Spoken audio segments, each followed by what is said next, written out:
When I was in my corporate sales job, I worked out of a remote office. And for the most part, a lot of salespeople, we were in the office Monday through Friday, but some, like myself, started to work from home on Fridays. And I've been doing that for at least a year when all of a sudden, one of our senior VPs out of another office put out this mandate: no more working from home. Needless to say, we were very upset by this. I will say I was angry. Most of us felt like this was a sign of some distrust, and I had been with our organization for over a decade. Our team was doing great. I mean, these were high-level, sophisticated salespeople that were professional. And so to put this mandate in place was really, really jarring, and we were vocal about it to our VP.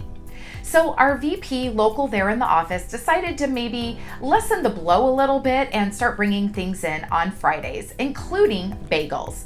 And so the admin would assemble these bagels. They were on a cart and they were placed in this kind of general seating area outside of that VP's office. I later found out that the office was calling these bagels the attendance bagels because they felt it was intentional, that it was strategic that these bagels were placed outside of this VP's office as a way to see who was actually showing up on a Friday. Now, I don't know if that was the intention, but why am I sharing this story with you? It is a potential sign of toxic leadership. Now, toxic leadership, we know, doesn't just impact those that are in direct reports, but it has a ripple effect across teams and potentially an entire office, and if not an organization. And so there are some really obvious behaviors when we might say that's a toxic leader. I can spot them, right? That leader is so power hungry. Oh, they're exhibiting narcissistic behavior.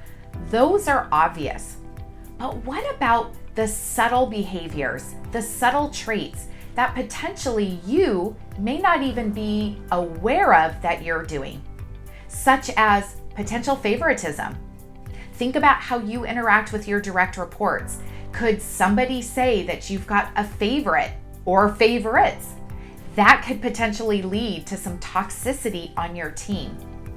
A lack of your own self-awareness is a big one. I would argue that even if this leader with those bagels had no idea, like that wasn't their intent, but that would exhibit a lack of self-awareness of how that person came across to allow for people to even think that that was possible. So I encourage you, take a look at your current behaviors. What are some things that might be where you're not really quite aware? You might want to rethink some interactions and just even slight nuances of your behavior that could potentially lead to some toxicity. We want to avoid the toxic leadership. It's always the nuances. In fact, that's why I'm here, to help you transform those intentions into outcomes. Until next time.